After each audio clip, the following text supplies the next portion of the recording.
All right, boys. Lights, camera, action.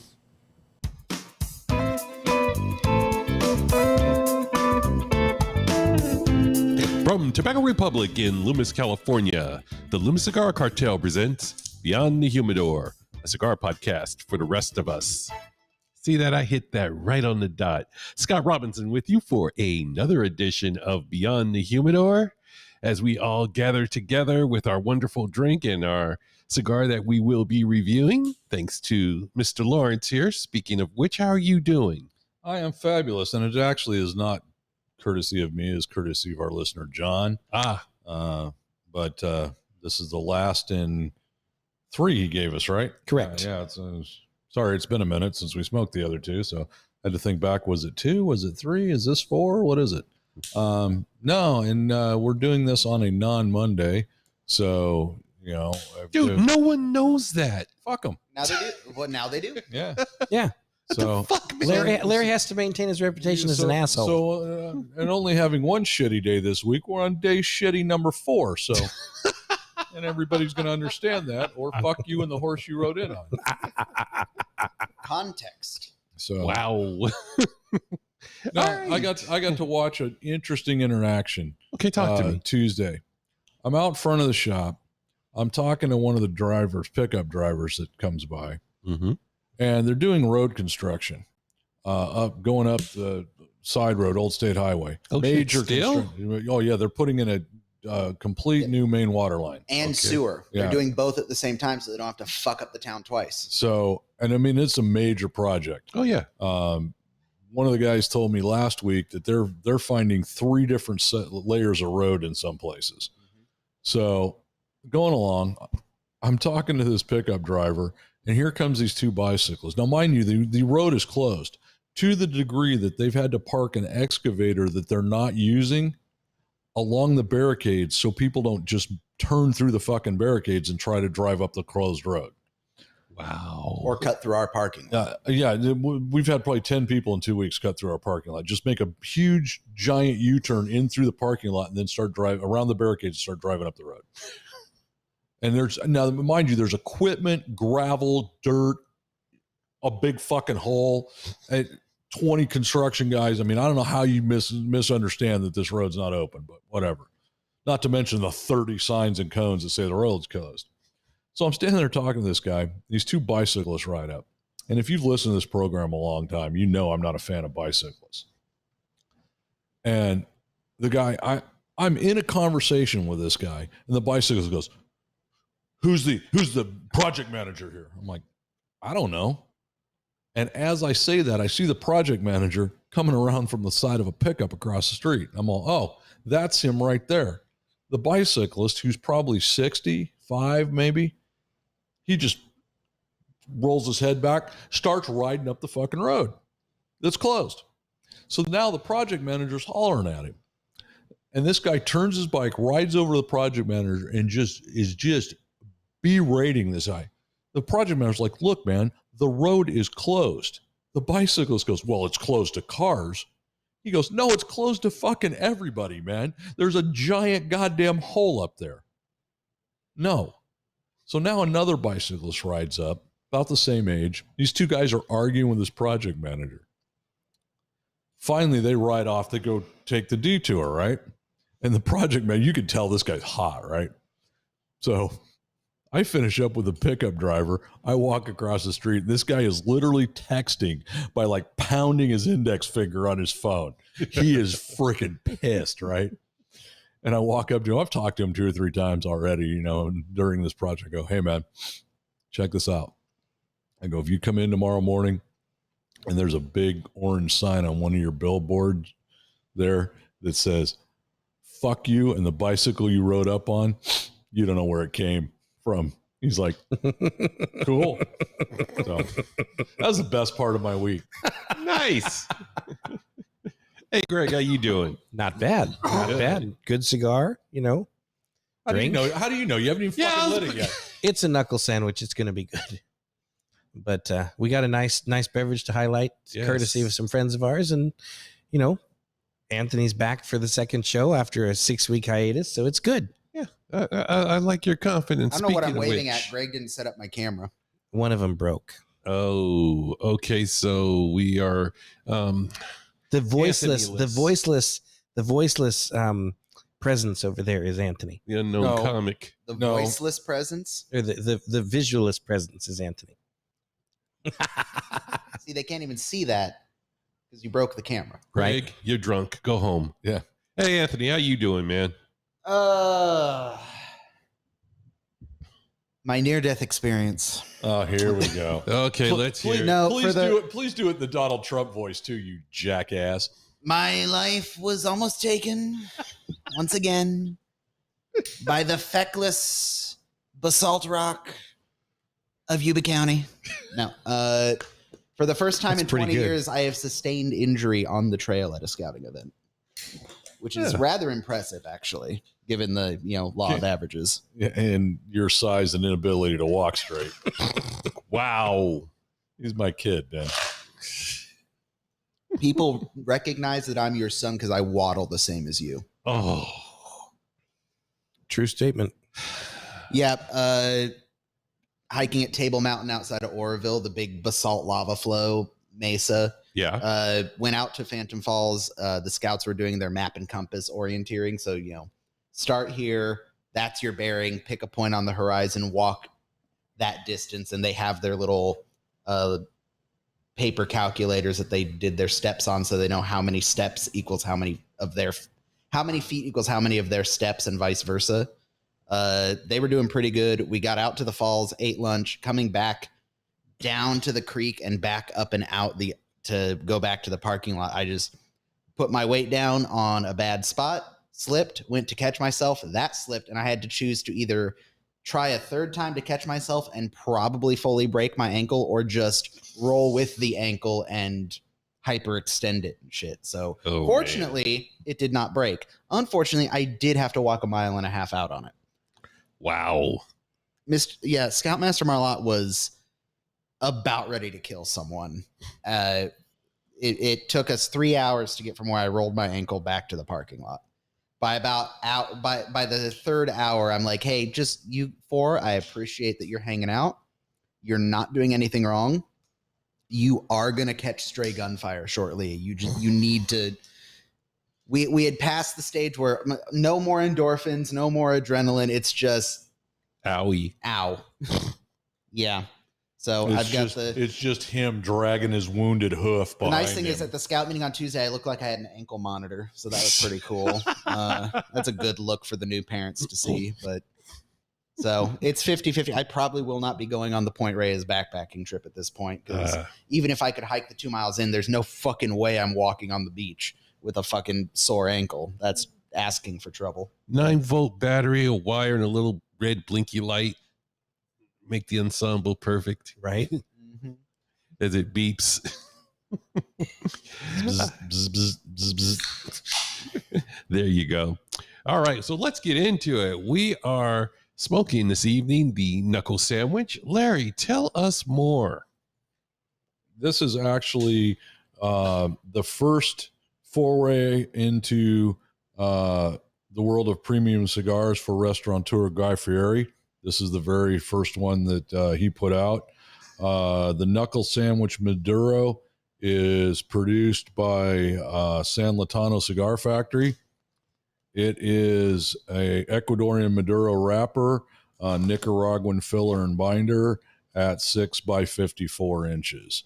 I've actually had a couple of these before. Okay. It is a box press Maduro. Very nice construction. Really, really easy draw. And it's another one of those Maduros. I know you guys have heard us say this 100 times now. This was something that was absolutely blended for flavor, not for power.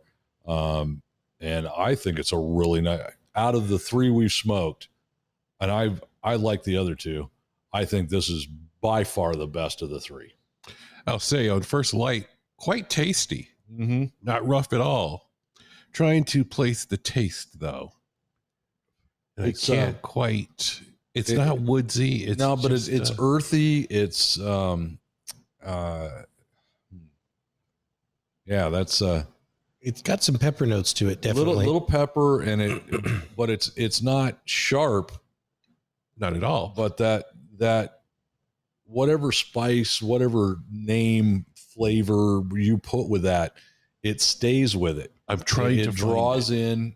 It doesn't diminish. It holds that steady, just spice through the exhale and everything. And that's what I like. That's what I kind of look for in a Maduro, is just something that's good flavor, consistent through the draw.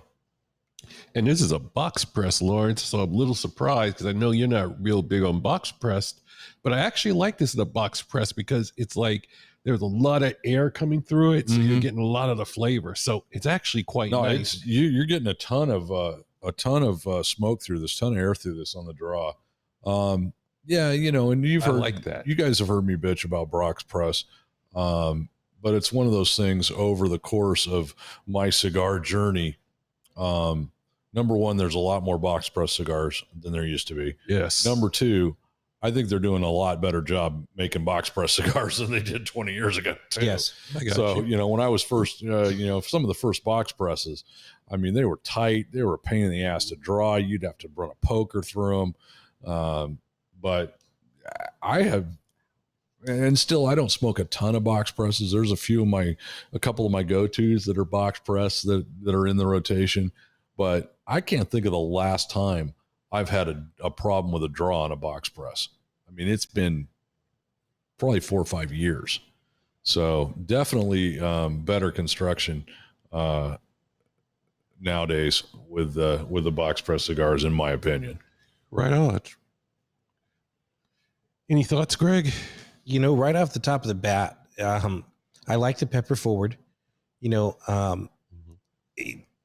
I know you said Nicaraguan tobacco, but the pronounced pepper for me, because I'm kind of recovering from a cold, so my taste buds are a little out of whack, but it almost reminds me of Dominican tobacco, even though I know it's Nicaraguan. It's got the smooth, creamy notes of Nicaragua, but it's got that pepper bite that I would expect out of Dominican, and it's pleasant. It's not overpowering. It's full flavor, nice profile for Maduro. I can't remember the cigar we talked about. It's been a couple of years that the description was rotten earth, and we were banging our head going, what's rotten earth? But this does have a very digested earth, old growth forest is what it reminds me of. Yeah, that almost a mulchy, the smell of it when you're drawing it in is almost that dark earth mulch. Excuse me. With maybe a little bit of dark chocolate. Yes.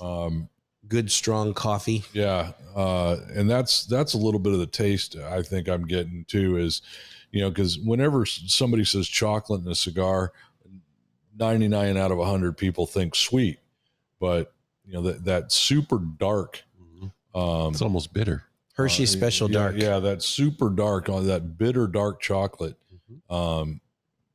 That's kind of a go-to for me in a Maduro. When I think of those Hershey's, ultra dark or whatever they call those now, that's when I know I've gotten a Maduro that I'm going to just sit back and enjoy the whole cigar. Yeah. Now, it's funny you mentioned pepper because I am absolutely getting no pepper from this.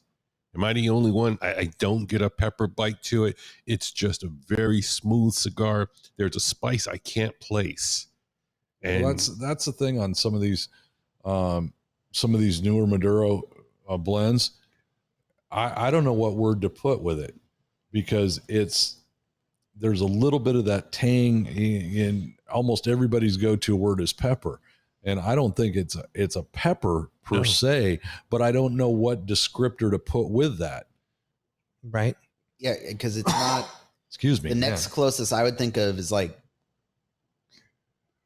tangy or sour, but it's not that either. It's a little astringent, but it does have it's pepper-like. It's some sort of spice, and I've been trying to. Yeah, it's a spice, but it's not pepper because there's no bite to it. But you get which I can appreciate. You get that tingle. That tingle like you would an orange zest, but it's not sweet like that, or a lemon zest. You know how you've had a dessert or a cocktail where they've done a lemon zest or an orange zest over the top of it, and there's that linger through the whole drink or through the whole dessert. Gotcha. That's kind of what I get out of these. But again, it's not it's not a pepper. I don't know what word to use. Yeah, it's really interesting.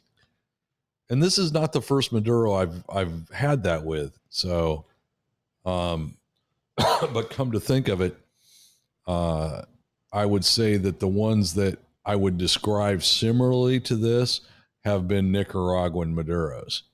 Okay.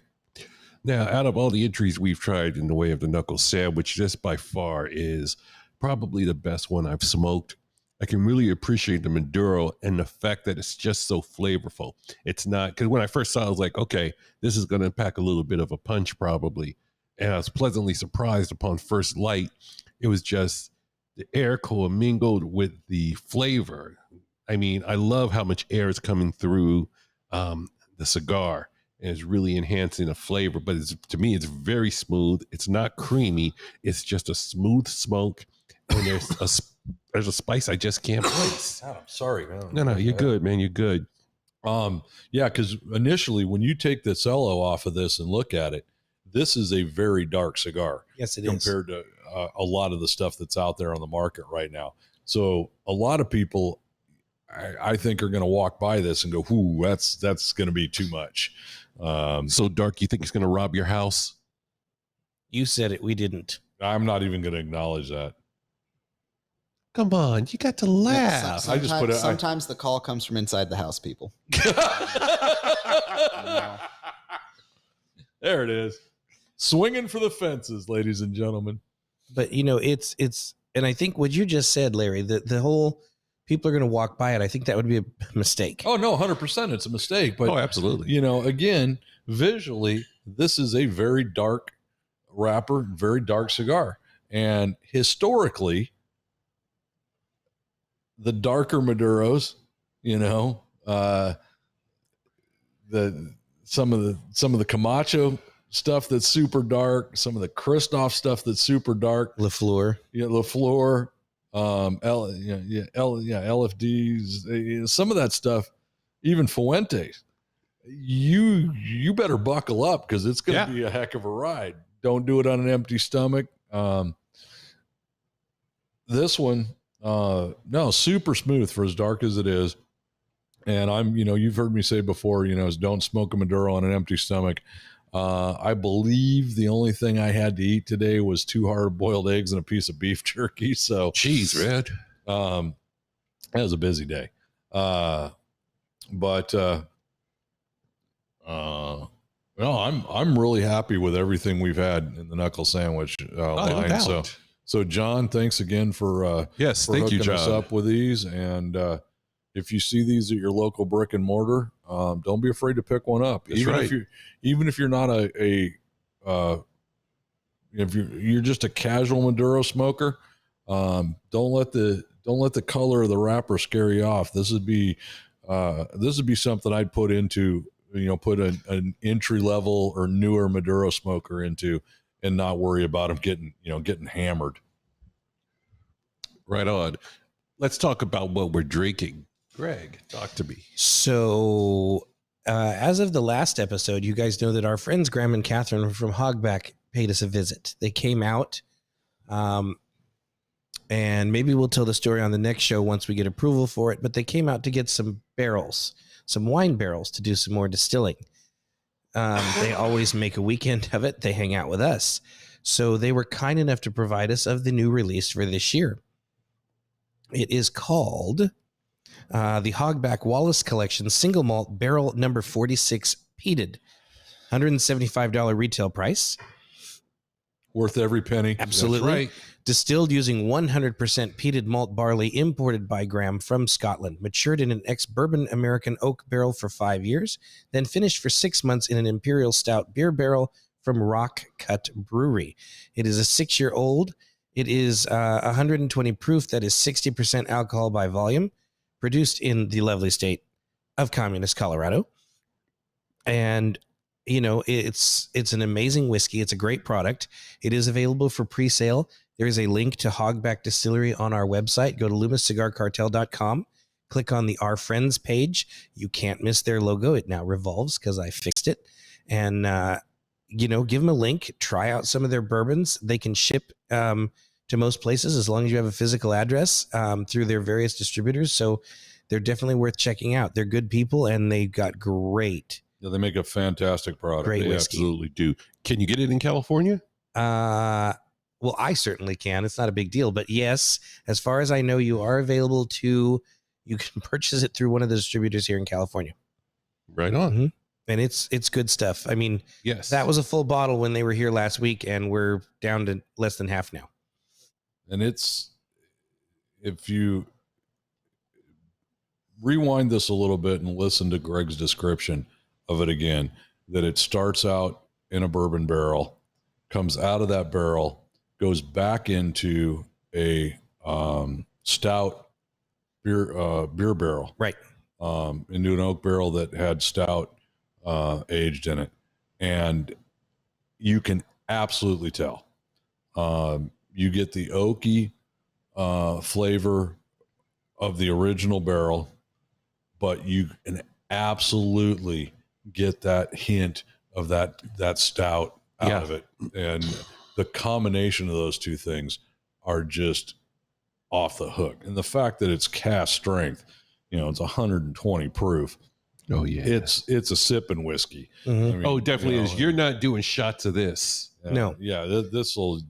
Yeah, this will make the cat meow twice if you start pulling this down, you know, in big gulps. Oh, Well, and the thing too, it's everything that I expect from, you know, getting to know. We've known Graeme and Catherine for 7 years now, basically. We know Yeah. we started the show and meeting them at Rocky Mountain that first year in 2019, and it's everything I've come to expect from Graeme. It is not my favorite out of his line because I'm not a peated whiskey fan. However, one of the things that has always impressed me is no matter what he's doing, no matter what style he does it in, Yeah. they're smooth, they're well constructed, they're complex, they have different flavor notes.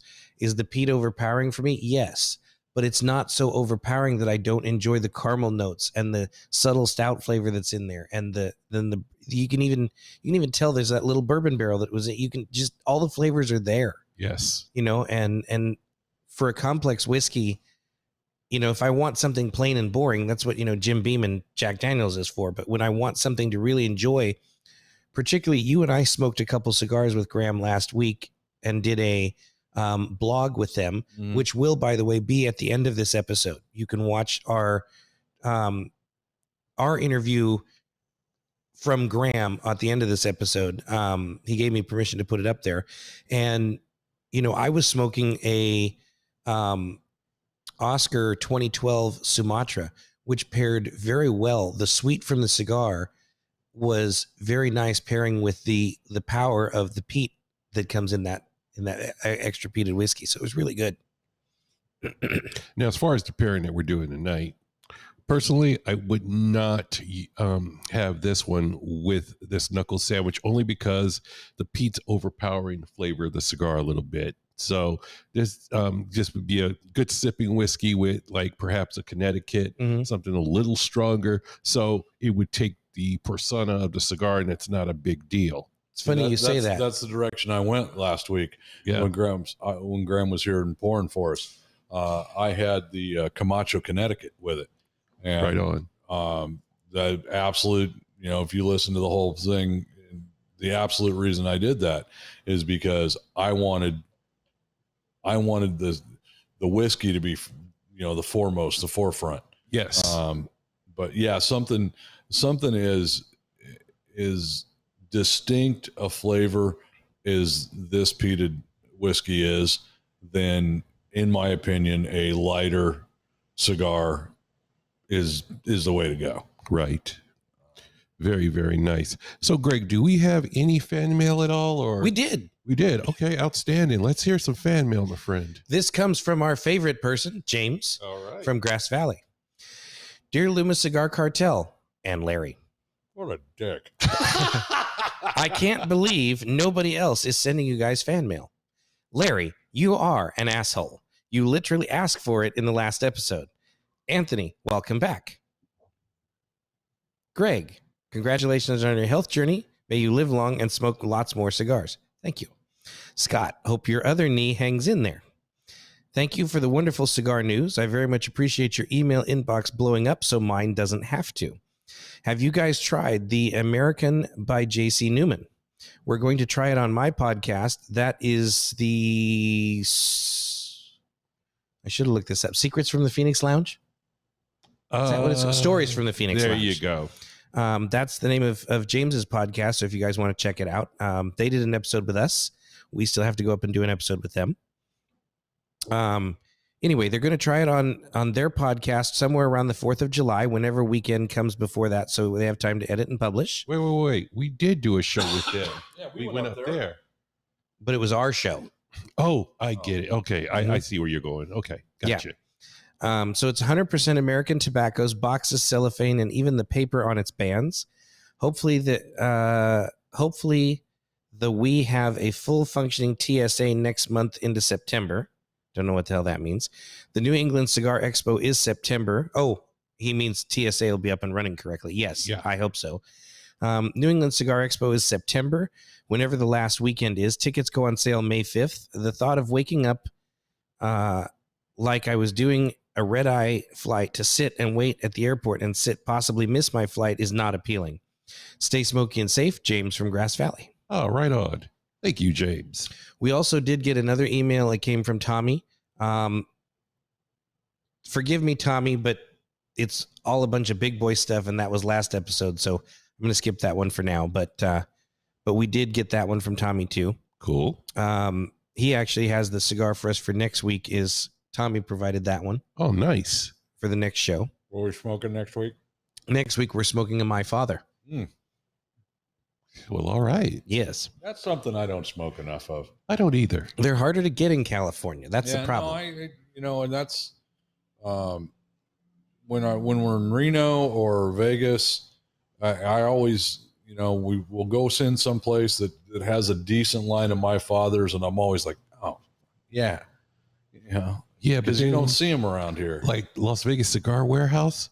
It's just they got so much, and it's like I just gravitate towards the Monte Cristos. Yeah, well, and look, Las Vegas Cigar Warehouse is, That's just wild. There's so much stuff in there that you're kind of following yourself around in circles. Oh yeah. Because you'll look and you'll pick something up and you're like, oh man, I want to get 5 of these. Oh shit, there's something I haven't seen in 10 years. I want to get 5 of those. And next thing you know, you're $3,000 later. You're making a house payment for a credit card. Mm-hmm. Oof. But it is what it is. Yeah, that's what's going to happen Thanksgiving when I'm there. I'm sure there'll be another multi-$1,000 purchase. Oof. I got to stop that. No, I don't. No, you don't. Cha-ching. Mm-hmm. Thank you. Scott Robinson, single-handedly keeping the cigar industry alive. No shit. They're probably going to love me in the Dominican Republic. Well, we also had two. Anthony and I were talking about the tickets going on sale for Rocky Mountain on the last show. I completely forgot yes. that they came out Monday. You're probably good. Let me I double check checked. on They're that. they're still available, but they're also way more expensive than I thought they were going to be. And I did not realize or did not remember that they moved the event up a week. So that's for a week, a month. 3 weeks. Yeah, a month. Sorry. Yeah. That's 2 less paychecks I have to draw from to afford to go. And the lovely people who oversee the Strait of Hormuz are still not sending oil through. So, as someone who plans to drive or fly, neither of those options are looking super great. Right. I might have to bicycle. Oh, yeah. I would pay money to see the YouTube video for that I'll be one. leaving tomorrow if that's the case. Right. I'll just get one of those electric bicycles. The interesting thing, though, on the ticket sales, normally executive VIP and VIP sell out within minutes. I think the date change really did affect people's travel plans this year because it was about 4.5 hours before VIP and executive VIP sold out. Yeah. And it was Well, just interesting. In a lot of areas, school's not out yet the first week Mhm. of August. So, Not there's in. that. Not in.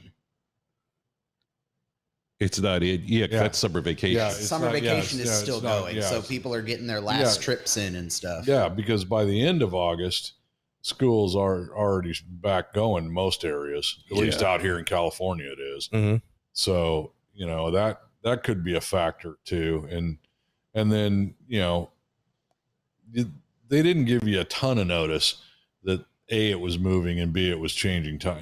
Changing times of the month. Well, and like we kind of talked about, if you're used to all the things within the Denver Metroplex to go do, like when I was planning originally to go out, it was I'd drive out, I'd leave Wednesday night after work, make a little bit of a road trip of it. There was stuff in and around Denver I wanted to do that wasn't on the particular Saturday, which theoretically I still could go do because it's not that far from Cheyenne. An down to hour, Denver. hour It's 40. hour 40, and it's even less to. I wanted to go to Greeley and check out some stuff there, but Cheyenne's lovely. I said it when I came back from Kansas. It was a really cool town. It is not Denver. Right. It is one of I think it's the second or third least populous state capital. Yes. And that's like Juneau, Alaska is the other one. Yeah, yeah, I've been to Juneau. Yeah. So I'm wondering if people went, I like Rocky Mountain, but okay, I go fly out Saturday for that, and then what do I do? Right. But yeah, and the travel to get in and out of Cheyenne, if you're flying direct, is a bit of a bitch. So there are pros and cons. I mean, the biggest pro I think is if you two think back to Rocky Mountain 2019, how much fun that was. Oh yeah, that was To fantastic. go back to that style of event because they don't have the restrictions that Colorado has placed on it now. I think it's going to be a total game changer from that respect. But it's going to be interesting to see how this is going to play out. I mean, the venue is both larger than the Omni is, but the town is a lot smaller. And as Anthony said, there's far less to do. I mean, the only big exciting thing that I know of is 4014 is going to return the day before. It'll return the 29th, I think, or that's of right. It'll be July. coming back. Oh, damn. Okay. So it'll be home in the rail yard, and Okay, gotcha. someone's got their UP pass.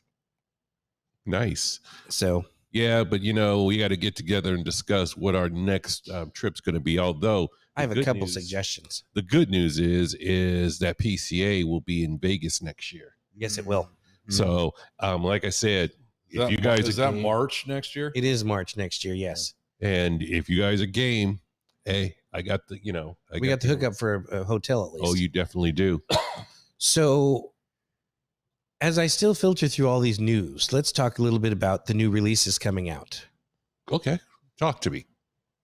From the makers of the brown trout and fish sticks, Oh shit. Lure Cigars releases the Wahoo! It is a limited edition cigar available in 2 vitolas. The Oro is a 6x52 box press torpedo. The Kingfish is a 6.5x52. Wait, did you say the oral Oro or raw? or oh no. Oh no. Oh no. O-N-O. Oh no. Oh no. Oh no. Wow. And yeah, so the Kingfish is a 6.5x52 torpedo, regular vitola. Both are produced. The box press torpedo is going to be 1,700 cigars. The Kingfish is going to be 2,500 cigars. It is a Mexican San Andreas Maduro wrapper with a binder and filler from Esteli, Jalapa, and Esteli.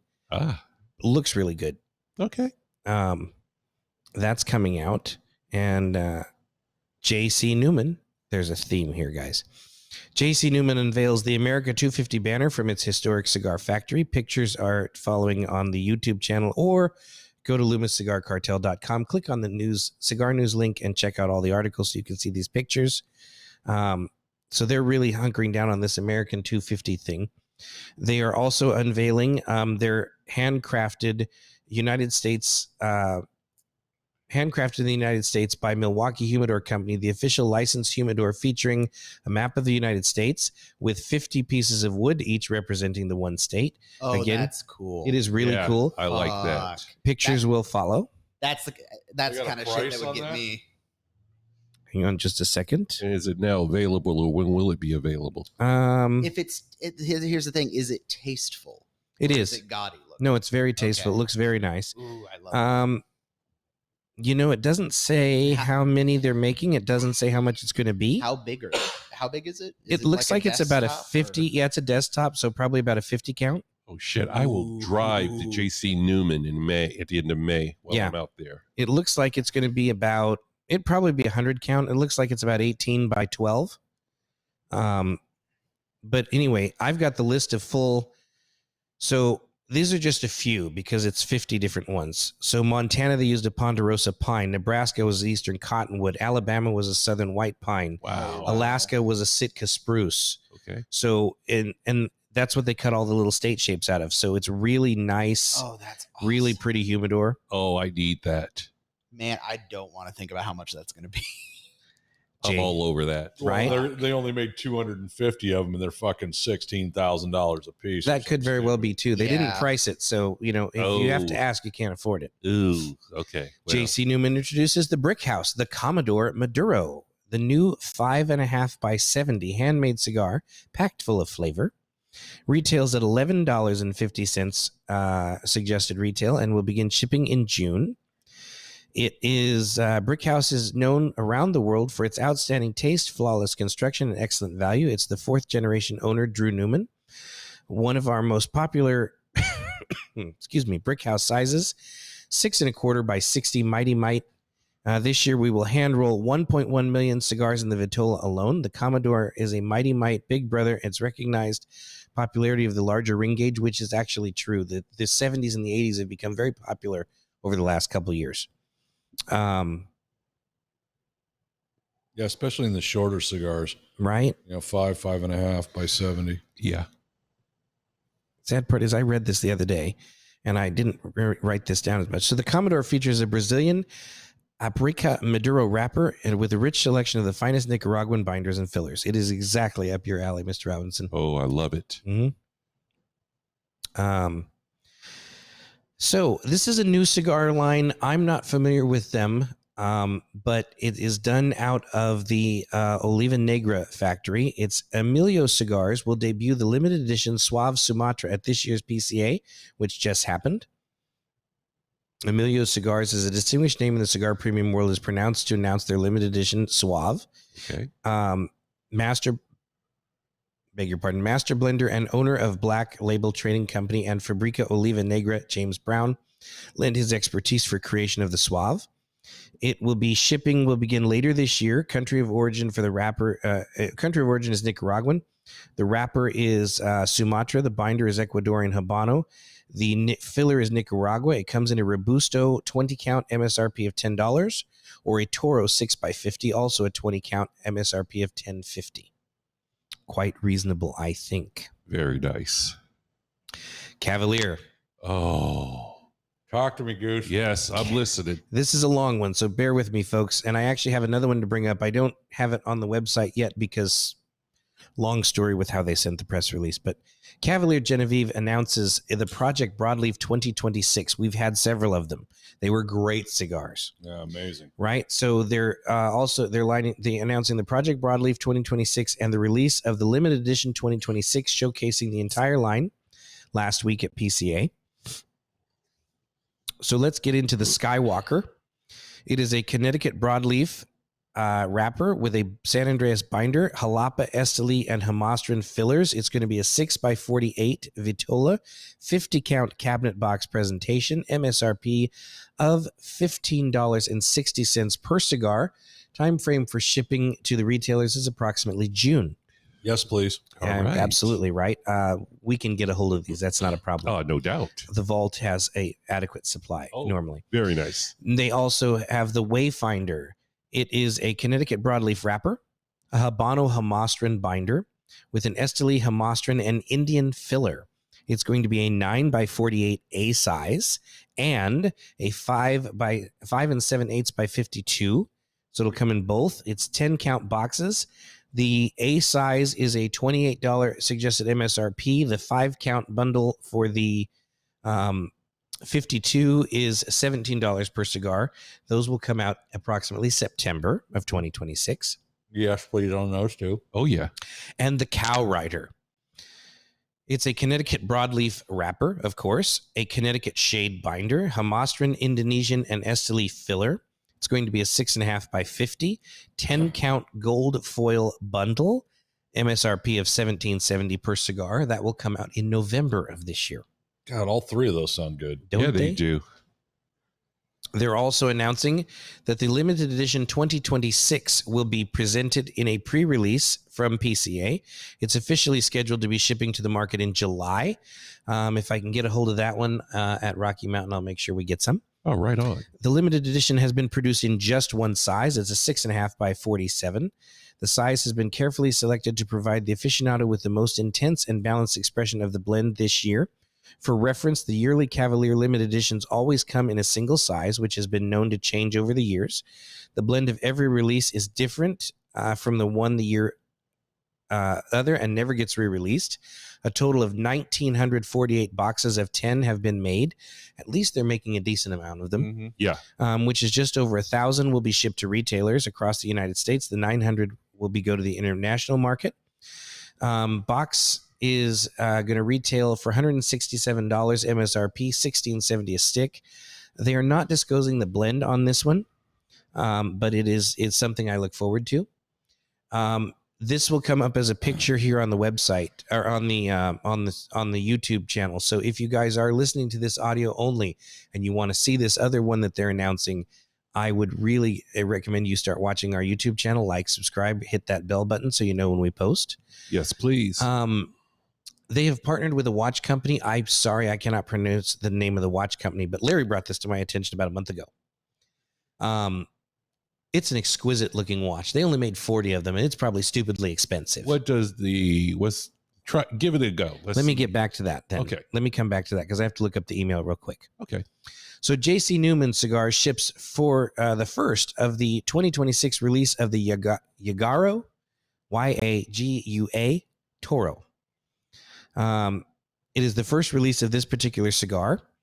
It is a recreation of the cigar that Lazaro Lopez, general manager of J.C. Newman Pensa Cigar Factory in Nicaragua, remembers his grandfather making at his family's tobacco farm in Cuba in the 1940s. Each cigar is uniquely shaped with the and bound while still wet using Yaguro Palmici palm leaf, just as it was done decades ago. Every box contains bundles of 20 cigars, still wrapped in the palm leaf, measuring approximately 6 by 54. Wow. They are using an unfermented Connecticut broadleaf wrapper, blend filler tobaccos differently, and do not use tools and techniques of a cigar factory. So that's what they pretty much disclosed with the blend. As the wrapper is not fully fermented, we age the cigars for a full year after they're rolled. Huh. That's going to be different. Yeah, Yes, it it is. Talk amongst yourselves while I look up. That's going to be either one of the best cigars you've ever smoked, or you're not going to be able to get rid of it fast enough. Yeah. Just depending on where your palate's at. Exactly. Right? That's wild. Because that's definitely going to be something different than anything we've smoked before, for sure. And it's one that we're going to have to try and get a hold of, too. Yeah. Going The crazy thing. Oh, go ahead. I was going to say, going back to the US 250 cigar box, are there any other major cigar lines doing anything for the US 250, or is Not it just really. Kind of, It's JC Newman's pretty much been the biggest one that's done that. So Wow. if you have, do you have the watch name yet? Because I don't want to go off on a tangent. I'm looking for it. Go ahead and go off on your tangent. So something that's kind of bummed me out is outside of the cigar world is the 200, the big, I don't know what the official, you had the bicentennial. I don't know what this one, there's a word for it. Yeah, it's like the buy something centennial. Yeah. Bicentennial or something like that, Yeah. whatever. But a lot of the stuff, like hats or commemorative stuff, it's really fucking tacky. I'm a little bummed out that there's not Okay. more, because I've seen some really cool shit from the bicentennial back in like the 70s. Yeah. And it's like now with like Amazon and Temu, there's just garbage. All made in China. Yeah. And the other thing, I'll find something really cool. And I say this because it bugs me. Separate of who the person is, I hate seeing America 250 with president face on it. Not because it's him, but it's not about who is in the office. It's supposed to be about the whole, you know, Oh, no, you got the whole it. history of the nation. It's like, man, Well, yeah, because, you know, in 76, they didn't have like Carter. Yeah. They didn't put Carter's face. I on was about to say, everything. yeah, they didn't have James Earl Carter on you know, coins or any of the for lack of a better word, paraphernalia. Yeah. Although did I wear that at the last episode? I did find my favorite bit of America 250 was the scouting supply side has a navy blue hat with the red, white, and blue ribbon with the 250 on the front and Yeah. the white BSA logo on the brim. It's tasteful without being gaudy. It would be really cool to go to Washington, D.C. on the 4th of July. Yeah. And if hopefully they had a parade. Yeah. You know, like Trump was saying, yeah, just have a big parade, military parade, the whole thing, celebrating the 250th, among other things, of course. Mm-hmm. But yeah, that would just be a fantastic time to go. On that note, though, I know we didn't want to talk big boy. They did release the eastbound loop. It's out to Omaha, across to Buffalo, down to Pennsylvania, Philadelphia, and then they're going to come back through St. Louis and Kansas City. And actually, they're going to be going right through Abilene, Salina, and right along Route 70 that I was driving back from Kansas. And they're going to shoot up through. In fact, if you are going to Rocky Mountain Cigar Festival, if you get there a couple days early or a day or two early, you could drive down to Greeley or outside Cheyenne and watch it roll in. So, You could. Very nice. Okay. So it is the Seavost Okay. and Cavalier Genevieve. So CVSTOS, Seavost. Close enough. Blending haute horology with artisanal craft cigars.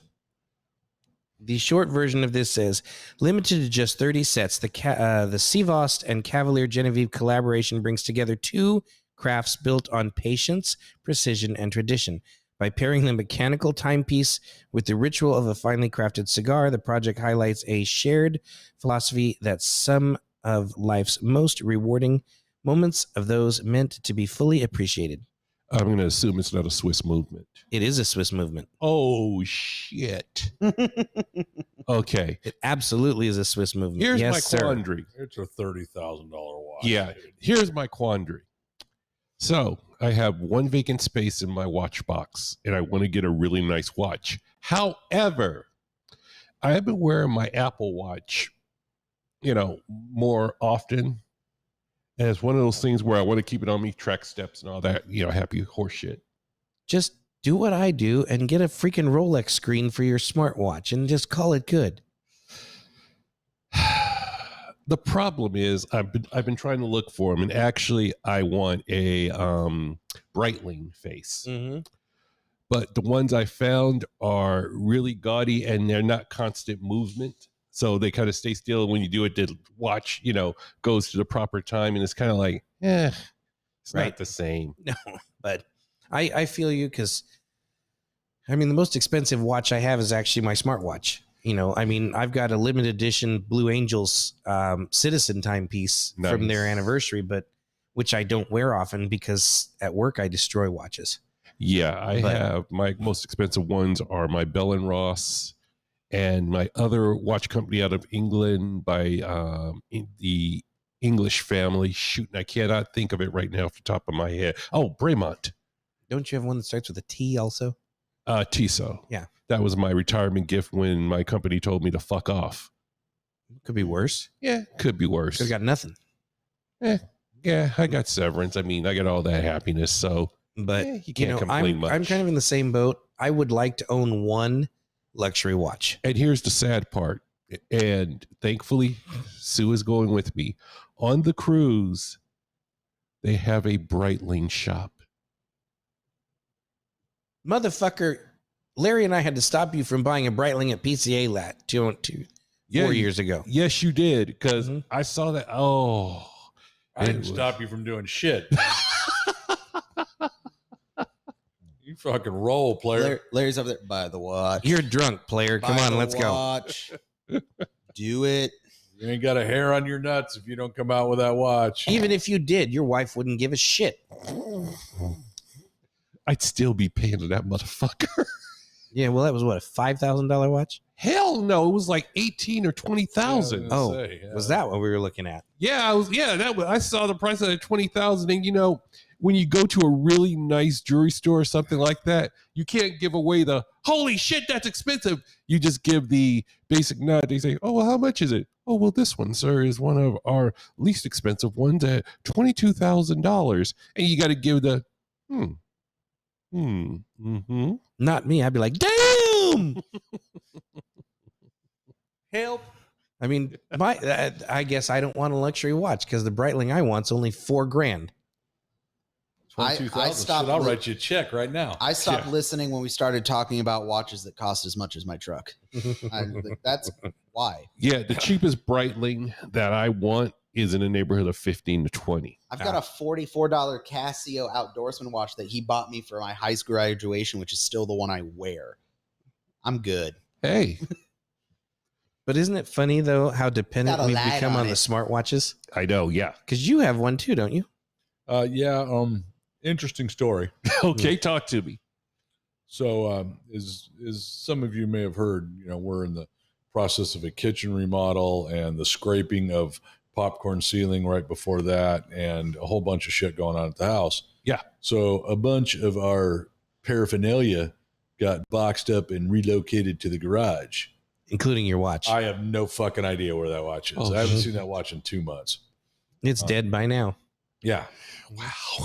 So, and that's one thing I will say about that watch. That fucking thing don't hold a charge for shit. Well, what I mean- what brand is it? It's a Galaxy. Yeah. Oh, it's a Galaxy watch. It's a Galaxy watch because it went with his Galaxy phone. Yeah. Mine I get about 2.5 to 3 days. Fuck, I get about a day and a half. Mm-hmm. But is it a true Samsung Galaxy watch, or is it a Samsung No. Samsung Re? Mine's an actual Ultra, but No, no, jackass. Larry's was a no. it was a Pixel watch. Oh, okay. Yeah, I would like to get one as well, just for a couple different reasons. But I'll send you the band. You can have one. I have an extra face. oh, bless you. If you don't mind it being a couple years old, but I don't it still mind. works. Honestly, I'd rather do that and try it out and see. Maybe after 2 months, I go, why the fuck do I need this? And give it back to you. Yeah, I've got one too, but it's like back in 16. It really sucks because one of the things I was hoping to start on as the weather got nicer was after work each day for a half hour, go up to the elementary school and walk their track. Not doing that any fucking more.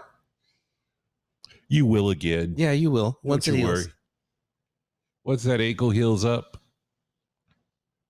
That or it becomes thought- weak for the rest of his life. I thought I was doing pretty well until I walked around at the scout meeting on Tuesday, and I woke up yesterday morning and was like, oh no.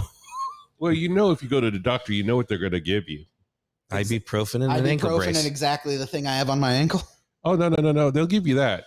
But then they will tell you to go to Folsom or wherever and rent yourself one of those little scooters. You don't want that. I'll steal grocery outlets. No joke. I do have to go grocery shopping this weekend, and I'm probably going to just ride around on the scooter. Why not? Wear a Tuck one leg of your pant into your sock. yeah, and wear a slipper on that foot. I'll probably still get yelled at by a big lady in a muumuu. My dad, I've got a condition. when my Really? dad his leg was busted up, he got in the scooter once and he's like, I ain't doing that shit no more. Mm-mm. See my father ride around in a scooter. No, they wouldn't give me a scooter. They give me one of those fucking like Maybe, do you mean like an electric scooter? Or you mean one of those ones where you prop your leg in it and fucking... Yes. That one. No, man, one of them electric scooters, his pop's got the gangster lean. He's got one armrest up because he's leaning out to the side. Got to be careful going around a corner. You don't smack his head on the display. Your pop, sit up straight, man. You could kill yourself.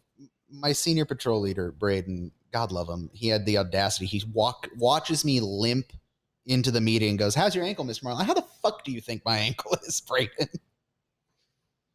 I said in my mind, because I like my job. I was gonna say he asked because he cared. That or he wanted to see how far he could push Mr. Marlott. I don't think so. I've met this kid. He's all right. He's like, let's fuck with a guy with a busted hoof. Yep. That's what he's doing. Well, 3 of us are halfway through. Thoughts? I like it. I like it a lot. Mm-hmm. Yeah, Fantastic. this will go into rotation. Absolutely. For sure. That pepper has eased back, and now it's that earthy, dark. You get a little bit more of that, like, there's a little bit of a creamy or chocolatey something going on, but it's really good. It is, and it's that special dark. It's that bitter, dark chocolate flavor. It's very pleasant. It's pleasant. It's very pleasant. on a dark Nice. Maduro like this. I typically will halfway through or more get an ash taste on the back end. This is not producing that. That's really good construction. A lot of airflow. Oh yeah. I Question, like it. just a random thing that I happen to see on a reel when since we're talking about chocolate. Anyone here like Oreo cookies? With milk, yes. You might want to close your ears. Oh god. Oh no. Hey, don't fuck up my Oreo cookies. Apparently, Oreo has figured out a way, instead of using actual chocolate and, cocoa beans, they can use one cocoa bean and artificially create the cocoa bean.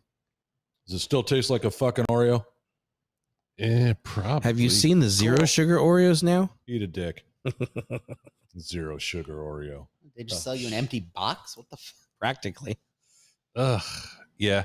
I saw this thing about Oreos, and I kind of liked Oreos, but after listening to this thing about how, what they're made of and what the cream is made of, absolutely no cream. Stop. Just leave it. Okay. I'm leaving. Don't ruin Oreos for the rest of us. All right. So let's. Yeah, so I'm going to have to go back to Fig Newtons and dunking them in scotch. they're great if you dunk them. Or just make your own chocolate cookies. So Scott, you showed us a reel before we started recording Oh God. of Grandma's best fried chicken. Please tell the listeners about said reel. Oh my God. This is why America has an obesity problem. This is why, not the fucking Oreos. This too, my friend. Hydrogenated corn oil and faux cocoa bean Oreos. That's not the problem. Okay. So, if you have a hankering for some fried chicken, I'm going to give you this recipe. It's very easy. First, you go to the store and you buy yourself a half gallon of Breyer's vanilla ice cream. Then you go over to the stuffing aisle and get yourself some stovetop and some canola oil. You take those 3 things. Now, I'm assuming you have chicken, but if you don't, pick up some chicken. Boneless, skinless. Yes, boneless, skinless chicken.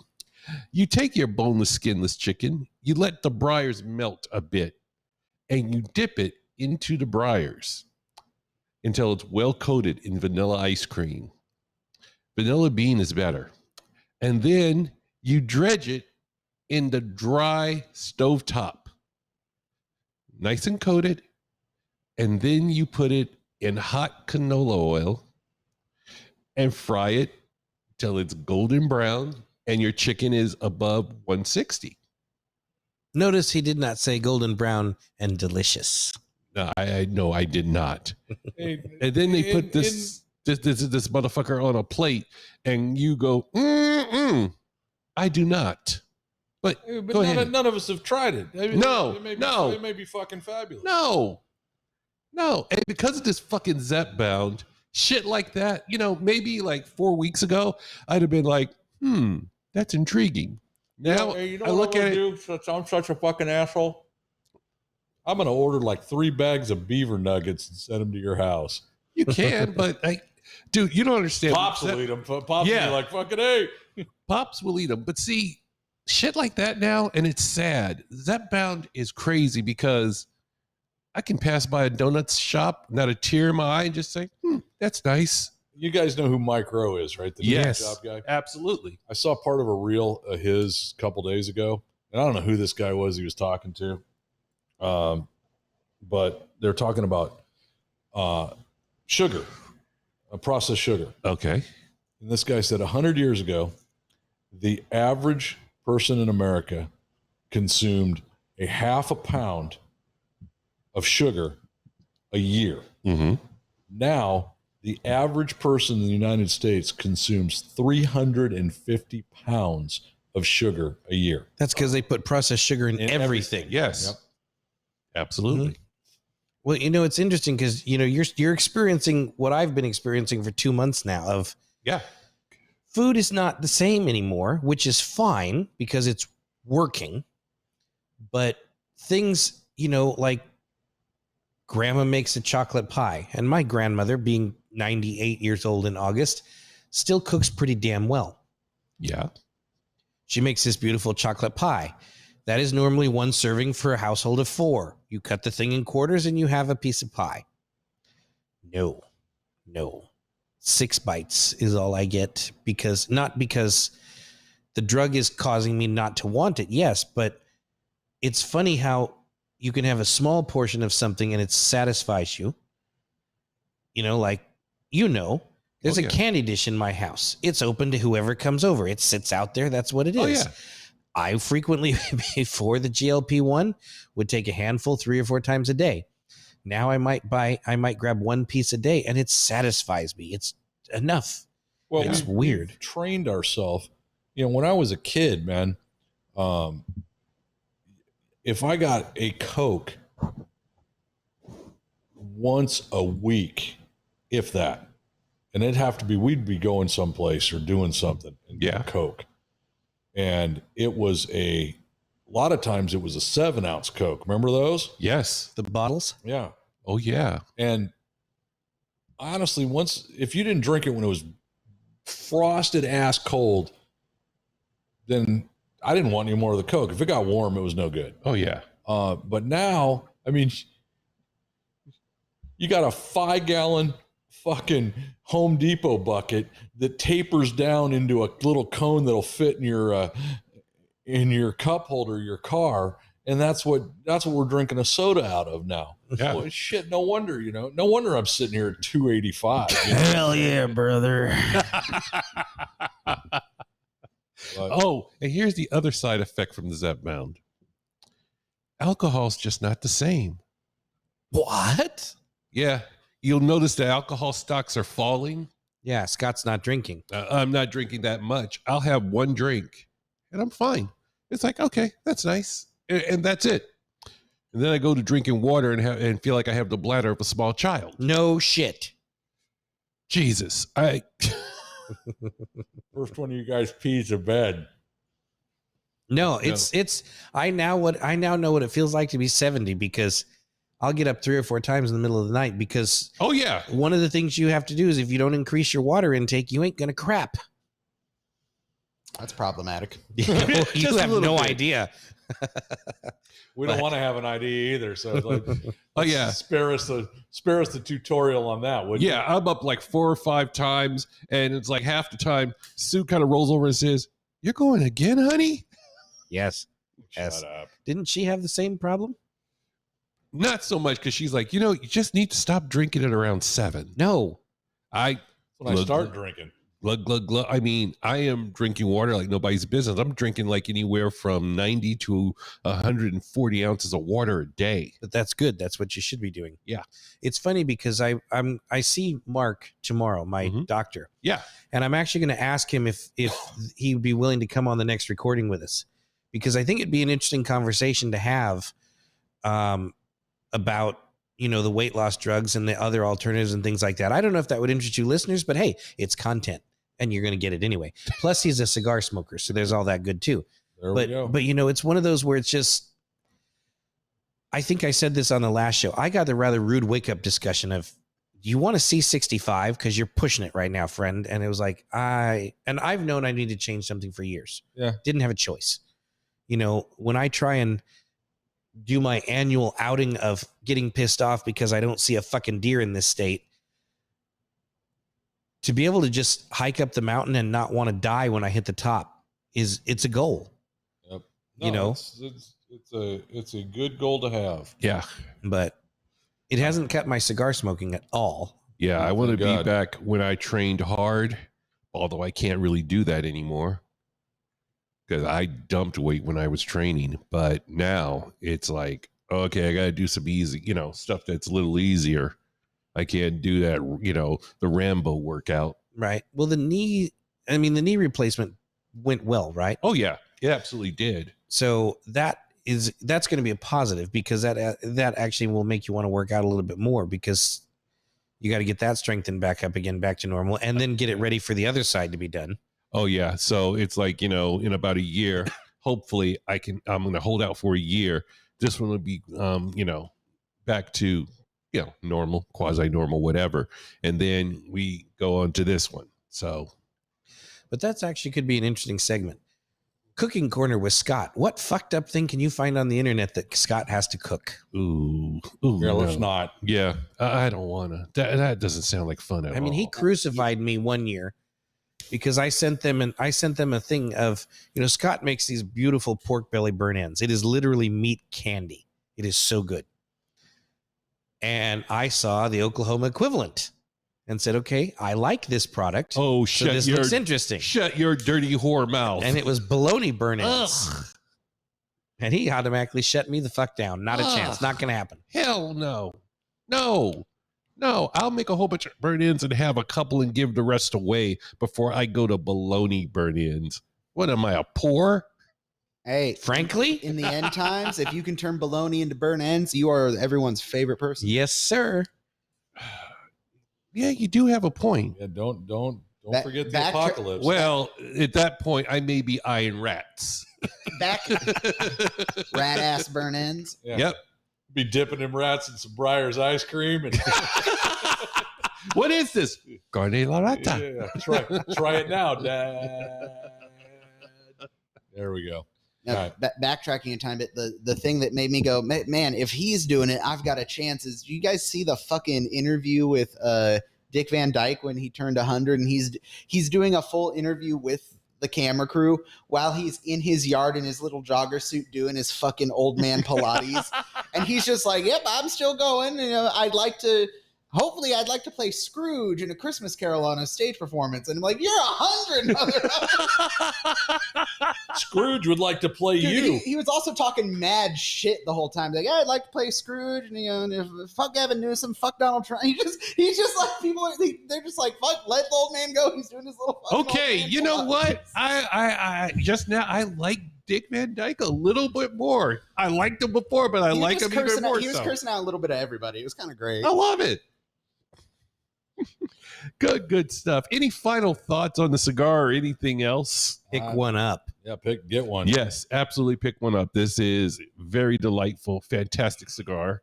Again, when you're pairing it with alcohol, I wouldn't go with something really strong or peaty. I would, this is a class by itself. So, you sit back by the fire with your dog, pour a little bit. Well, you don't sit by the fire with your dogs. Those motherfuckers light themselves on fire. Yeah, you got a point there. Oh, Hondo once again has gotten a taste for bacon. The old man was slipping this morning. He had his cooked bacon. He said, I thought I pushed it far enough, on the back of the counter. Hondo got to that shit. Dude, you want to solve the counter surfing problem? I will bring you something to solve the counter surfing problem. Oh, I know how to solve it, but my wife won't let me. They're called mouse traps. No. They I don't work wanna- just fine. I don't want to injure my dog. Shit. This from the man who paid $500 for a doe extractomy. My dog was going to die. I Prove didn't it. have much of a choice. Hey, we all got choices, my friend. Right? Oh, yeah. Pass that to my wife. Say, $500 in new cigars, dog. do I want to live, past Christmas? Why? We're going to have to do a doectomy on you too? That's what the Zep Pound's for. I think I threw up my mouth a little bit. Gorilla, you got to extricate us from this fucking adventure. I love it. Well, the glass of liquor is empty, even though I had just a very, very little bit. And the cigar, the old knuckle sandwich, is down to a nub. So I think it's about that time. I want to thank you for listening on behalf of all of us here. Greg, Anthony, Lawrence, and myself, thank you for listening. Check us out at limcigarcartel.com. Like and share us on Facebook. Follow us on Instagram. We are still up on Instagram, surprisingly, which is good. I'll take that. Right? And if you got some spare time, write 2 or 3 words or whatever, or 6 or 7 or 2 pages. Send it over to info@limcigarcartel.com and let us know you're out there. I'm Scott Robinson, and on behalf of all of us here, we look forward to chatting with you on the next episode. But until then, stay healthy and safe, and good smoke, good drink, and good life.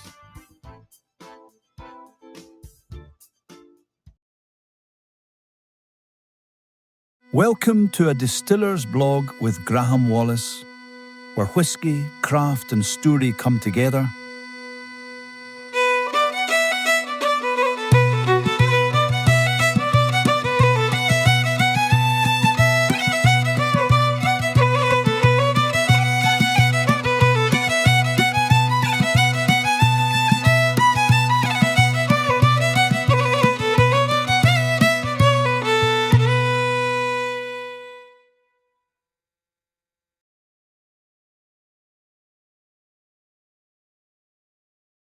All right, well, I'm Graeme Wallace, distiller and owner of Hogback Distillery, and I'm here in California with 2 of our friends from the cigar, Beyond the, they have 2 names, Beyond the Humidor.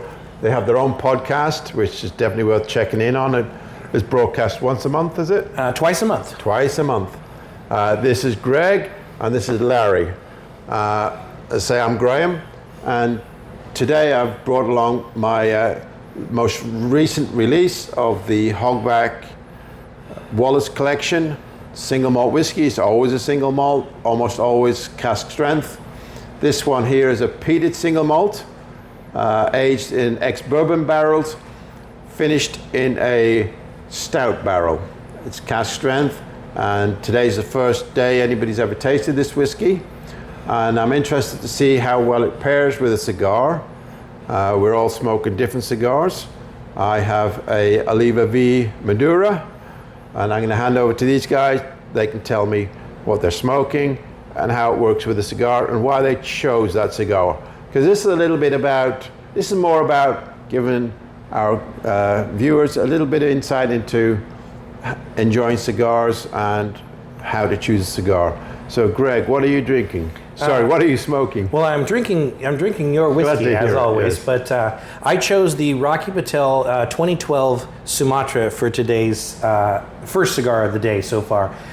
You know, one of the things that I like about your whiskey that tends to make me choose my cigar carefully is your whiskey has very good complexity to it. There are more than one flavor notes to it. So I wanted something that's going to be sweet.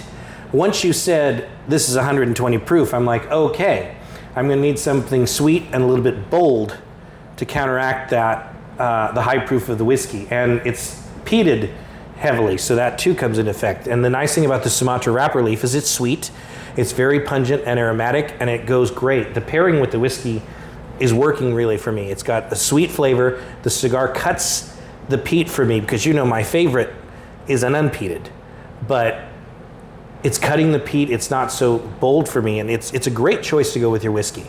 You know, cigars and whiskey are hard for me because I like drinking it. I just don't drink enough of it, and so pairing it for me really makes it to where I've got to really think a little bit more on what I would get with it, because it does depend.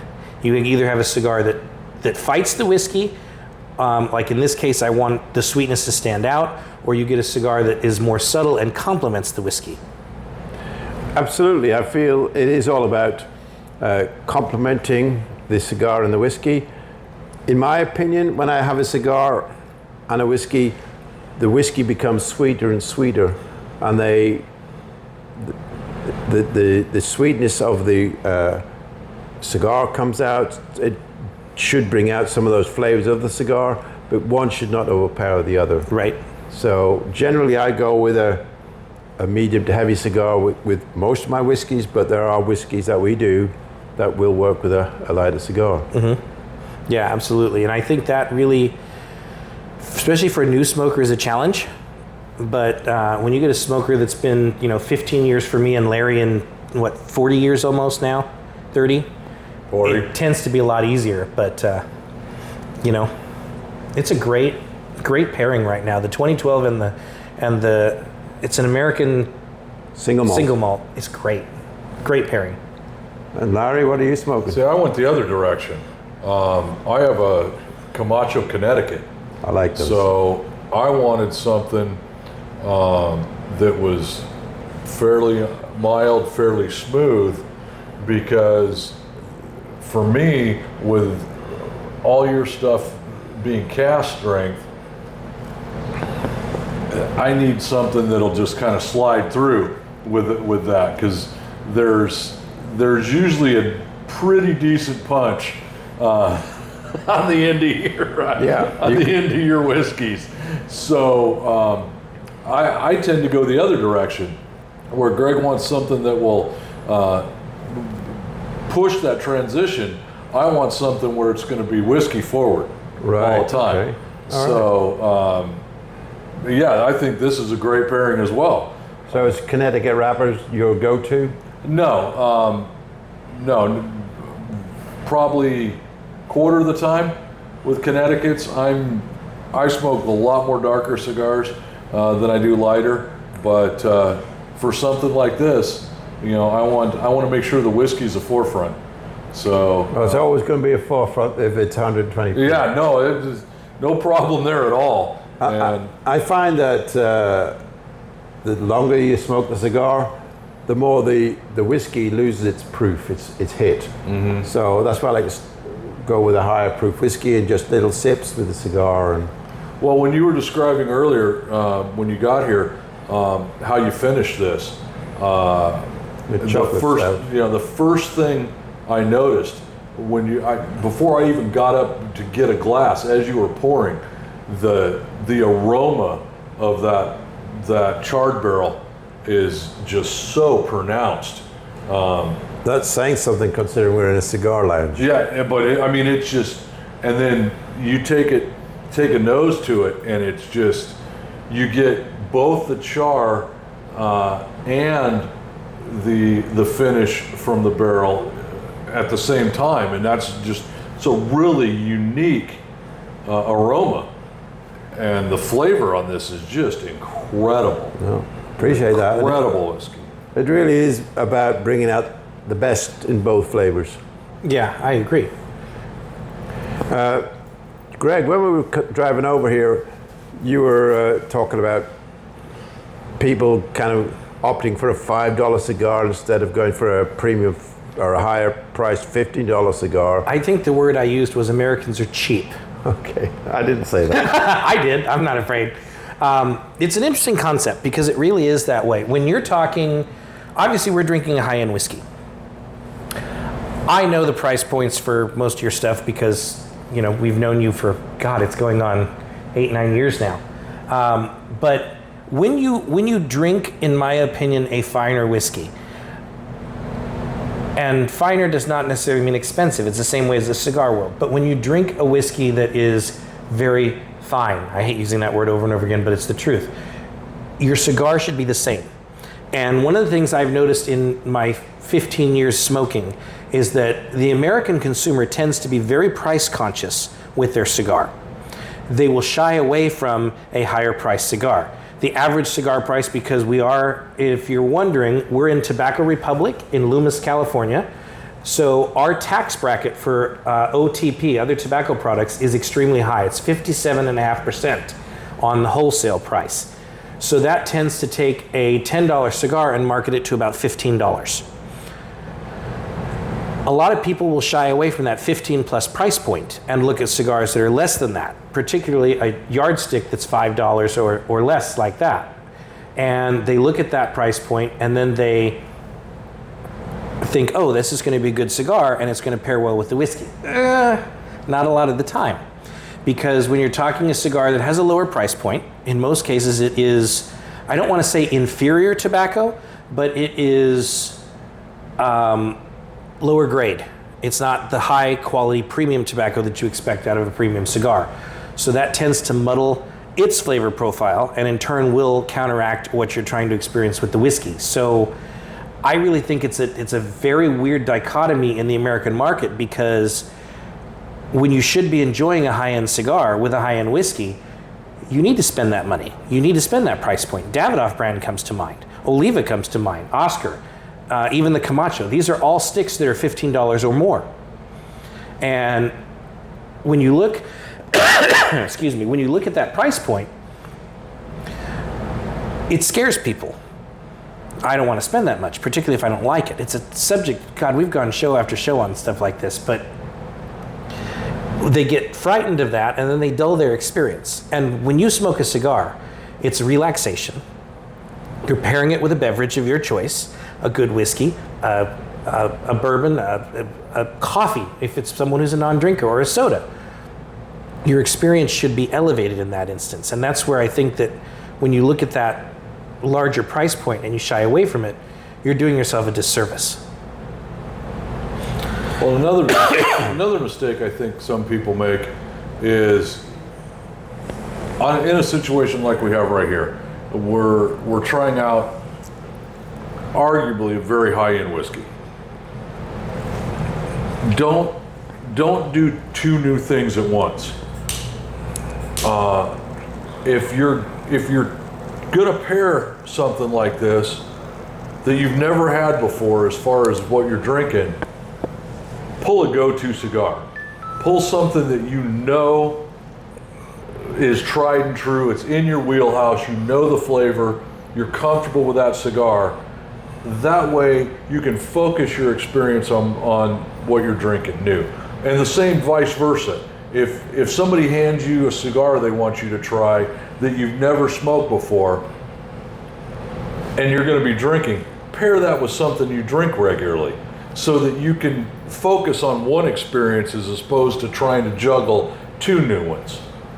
And I don't know if that makes sense or not, but that's kind of how I've run my program. My ADD will only let me focus on about one good thing at a time. So let's, if we got something new that I want to focus on, then the other thing needs to be something that I know is solid, whichever end of the spectrum we're talking about. So I would totally agree. If you're buying a new whiskey, then try it with Try it with a cigar you're comfortable with, that's in your wheelhouse. And then you can focus on the pairing and then deviate off that. 100%. So what advice would you give to the occasional cigar smoker? Maybe they have one a month or whatever, or even less frequent than that. There's lots of people say, yeah, I like a cigar, and then, oh, how often do you smoke a cigar? Well, on people's birthdays or whatever. Mild to medium. Stay in the mild to medium. If you're not a frequent smoker, if you're getting together with the boys for a golf outing, the first time in 3 years since you've picked up a stick, do not let somebody talk you into a double Maduro. Because you're not going to enjoy the experience at the end of the day. If you're a casual smoker, if you're transitioning from cigarettes, at some point you were a cigarette smoker, stay in the mild to medium for a while, because it's going to take your palate a little bit of time to adjust, and don't give it too many complex things.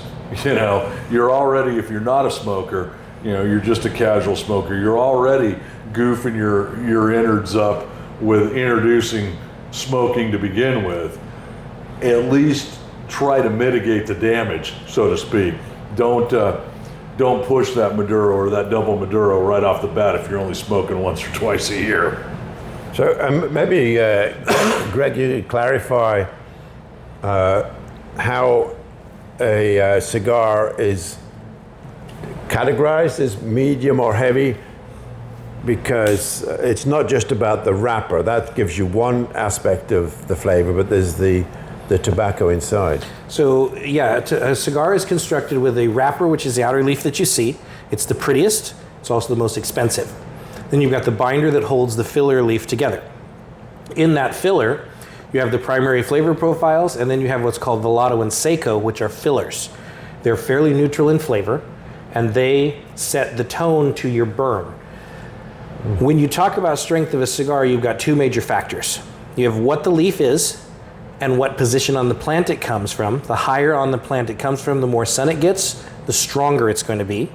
You also have the nicotine content. Typically, and this is where it's odd, the darker the cigar, the less nicotine there is, because it's gone through a longer fermentation process. So when we say mild, medium, and full, mild is typically your Connecticut wrapper. It's the lightest leaf. It's grown under shade cloth, or in Ecuador, it's cloudy 99% of the time, so it's grown under cloud cover. It has a higher nicotine content, which could cause it to be a little bit stronger than you expect, but 9 times out of 10 it's not. Versus your Maduros, like your Oliva or my Oscar, where it's full sun, full strength tobacco, but because the aging process is longer, you tend to lose a little bit of that nicotine content.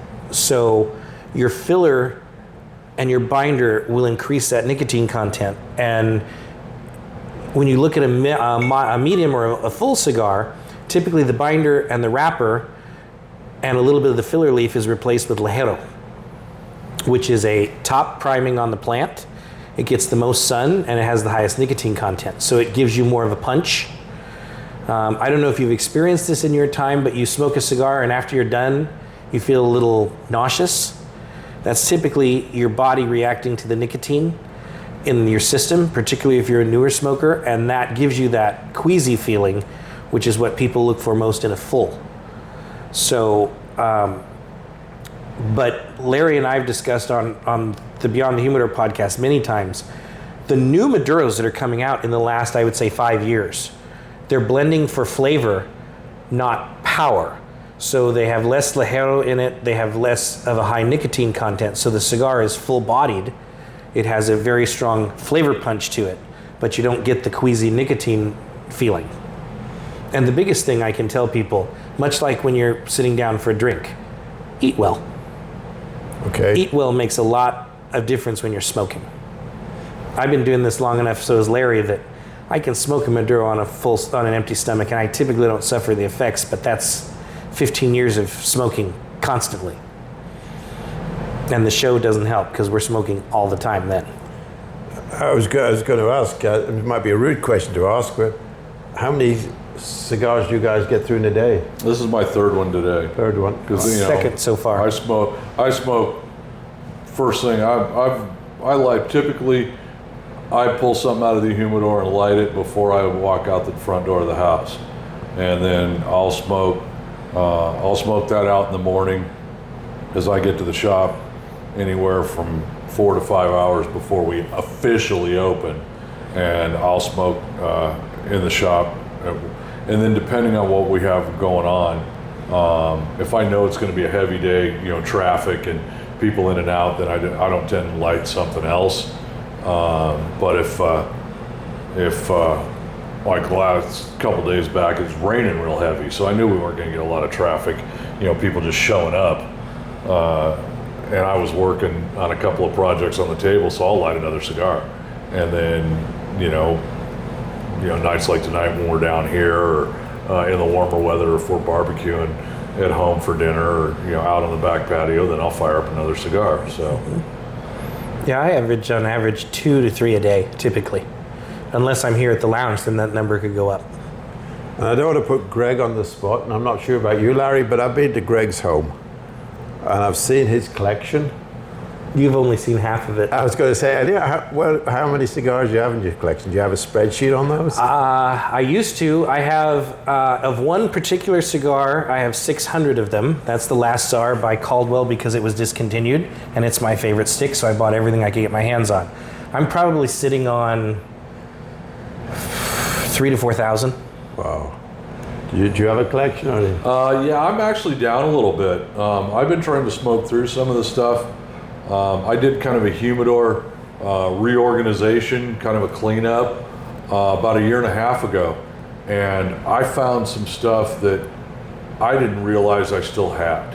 And I'm like, I need to be a little bit more proactive on smoking through some of these things. It's not necessarily about collecting them, it's about, smoking them and enjoying them. So right now I'm probably at about, 1,500, 1,600. I've got a wardrobe style stand-up humidor that's 4.5 feet wide.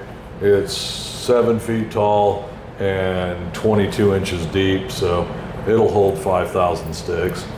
So I'm a relative novice compared to these guys. Well, I've been doing this almost 40 years, Graeme. I started smoking casually at about 18, 19 years old, because most of the people I hung out with were older because my parents were older, and I just kind of fit in better in that crowd. My dad was part owner in a bar when I was a kid. And 2 or 3 of his regulars, were cigar smokers. I got into the bar business, pouring drinks as I got a little bit older. And one guy I worked with ran a poker night once a week. And his sister was an international stewardess for American Airlines back in the late 80s, into the early 90s. So she traveled all over the globe and was able to buy Cubans and bring them back in a lot of places. When we couldn't then, still can't now get Cuban cigars. And then she would bring stuff that was a quarter of the price as it was here even back then. So the guy I worked with, his go-to cigar was Ashton. So the original Ashton cabinets is what I started smoking on. And then Monte Cristo number 2s. So that's how I got started. And either one of those cigars is a real easy way to lead you into the fold for a long run. And then I kind of got away from it for a while. I worked a graveyard job. I was a leaf tobacco chewer too for a long time. And when my oldest, Anthony, who you've met, who's on the podcast with us a lot of the time, when he was just a toddler, he started to emulate Dad with chewing gum and a little paper Dixie cup from his bathroom, and he'd spit in the cup.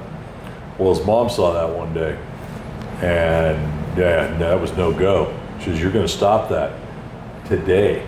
I'm like, I don't know if I can do that. I'm working night shift. I was chewing leaf tobacco, Levi Garrett tobacco, and I was going through 3 bags every 2 days.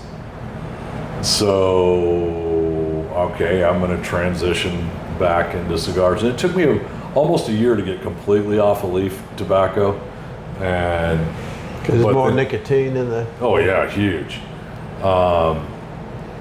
And in the withdrawal from doing that, I mean, that was rough. Anybody that tells you, if I don't care if they chew skull, whatever, quitting that was, holy shit, that was hard. And then kind of at the same time, I was able to transition, into where I could smoke at work. I, did a lot of driving for another job I had. I could smoke. So yeah, just kind of took off from there. So you've both got big collections. Do you not worry about the cigars dying out, drying out? No. As long as you keep your humidor between 65 and 70 degrees temperature-wise and 65 and 70% humidity, they'll last forever. You're familiar with a company called J.J. Fox, Piccadilly Circus, London. They have Sir Winston's cigar collection. They are still viable and still able to smoke, and he died in '56. So cigars properly kept will last literally forever. Sounds like I need to get myself a better humidor then. We can help you with that. Oh, okay. Yeah, we can get you dialed in on something. I don't have a big collection. I'm not. I'm a one-a-week guy. Nothing wrong with that. Don't need too big a cabinet. But 100 count humidor would be fine for you. yeah. Problem is when you get it full and then you go, now what do I do? That's what happened to me, and that's where it starts. Well, I might have to move some of my whiskey out of the way to Heaven create forbid. space for a larger humidor. Well, I appreciate your time, and like you say, it's good to smoke on a full belly, so I think it's time to grab something to eat. Very likely. Awesome. Thanks, Larry. Appreciate you as always. Thanks, Cheers. Greg. Thank you for the snort. And to you over there, lady,